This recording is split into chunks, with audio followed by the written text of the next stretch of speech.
तो नीट की exam pass आ गई है और हर किसी को रिवीजन करना है। और अगर आप भी उन्हीं लोगों में से हो जो रिवीजन स्ट्रेटजीज ढूंढने में लगे हो तो आप एकदम सही जगह पे हो। और मैं आपको गारंटी देता हूँ कि ये वीडियो देखने के बाद आप और किसी वीडियो को नहीं देखोगे, इसलिए वीडियो को एंड तक देखना और ज़रूर ध्यान देके देखना। तो शुरू करते हैं बिना किसी टाइम पास के।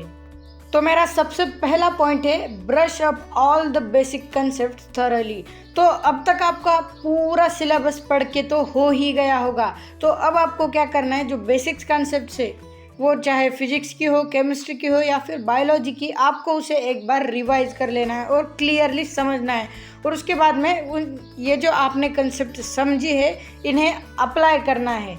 और उसके बाद में आपको क्या करना है, कंसेप्ट रिवाइज करते समय आपको सभी जो फ्लो चार्ट्स मिलेंगे, डायग्राम्स मिलेंगे, ग्राफ्स मिलेंगे टेक्स्ट बुक में, उन पे ज़्यादा फोकस करना है। और ये जो important formulas, theorem, flow charts ये सब है, इसे किसी चार्ट पेपर पर या फिर कोई स्पेशल नोटबुक बना लो एक छोटी सी, उसमें आपने क्या करना है, फार्मूलाज, थ्योरम्स और फ्लो चार्ट्स को लिख लेना है। और ये नोटबुक आपको जब आप नीट एग्ज़ाम मतलब कि जब 1-2 दिन बाकी रहेंगे तब आप इस नोटबुक को पढ़ लेंगे तो आपका पूरा हर मतलब कि फार्मूलाज वगैरह जो है वो रिवाइज हो जाएंगे और आपको क्वेश्चंस वगैरह सॉल्व करने में इजी हो जाएगा। इसलिए ये सब लिख लेना है और सारे कंसेप्ट्स को समझ लेना है।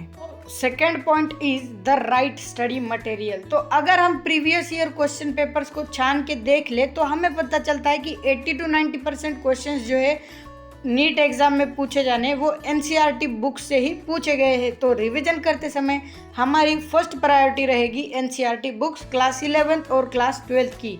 इन्हें हमने सबसे पहले एकदम थॉरली पढ़ लेना है। साथ में आपको कुछ रेफरेंस बुक्स की भी ज़रूरत पड़ेगी ताकि आप क्वेश्चंस लगा पाओ, पेपर प्रैक्टिस कर पाओ, मतलब कि चैप्टर वाइज क्वेश्चन सॉल्व कर पाओ। इसके लिए आपको रेफरेंस बुक की ज़रूरत पड़ेगी।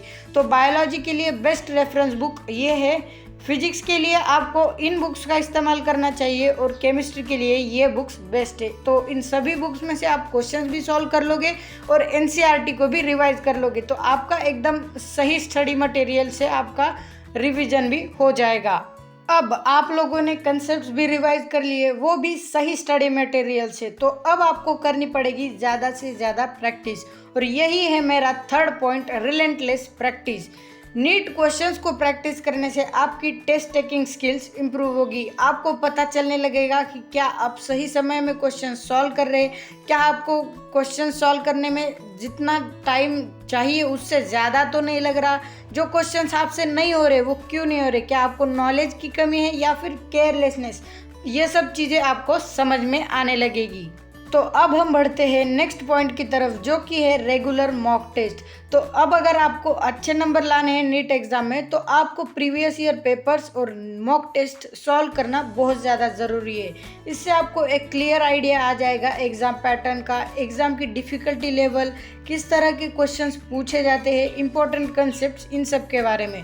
रेगुलर नीट मॉक टेस्ट देने से आपको अपने परफॉर्मेंस के बारे में पता चलेगा, आपको पता चलेगा कि आपके कौन से वीक टॉपिक्स है जिसे आपको इम्प्रूव करना पड़ेगा। साथ में प्रीवियस ईयर पेपर्स को सॉल्व करने से आपको नीट का टेस्ट और फील आएगा कि किस तरह से नीट एग्ज़ाम असल में होता है। प्रीवियस ईयर पेपर सॉल्व करने से आपको ये भी पता चलेगा कि एग्ज़ाम पैटर्न कैसा होता है, मार्क्स का सेक्शन वाइज डिस्ट्रीब्यूशन कैसा होता है और बार बार कौन से कंसेप्चुअल क्वेश्चंस पूछे जाते हैं। और आपका जो लास्ट पॉइंट है वो ये है कि clear all the last minute queries and doubts you have. तो आपको जो भी डाउट्स होंगे अपने माइंड में वो आपने अपने मेंटर से या टीचर से या फिर अपने किसी दोस्त से पूछ लेना है। और ये बहुत ज़्यादा ज़रूरी है कि आप एग्ज़ामिनेशन हॉल में जाओ तो आपके दिमाग में कोई डाउट ना हो और अपना पूरा टाइम आप एग्ज़ाम में फोकस पर कर पाओगे। इसलिए आपको अपने दिमाग में जो भी डाउट्स है वो अपने टीचर से या किसी फ्रेंड से पूछ लेना है।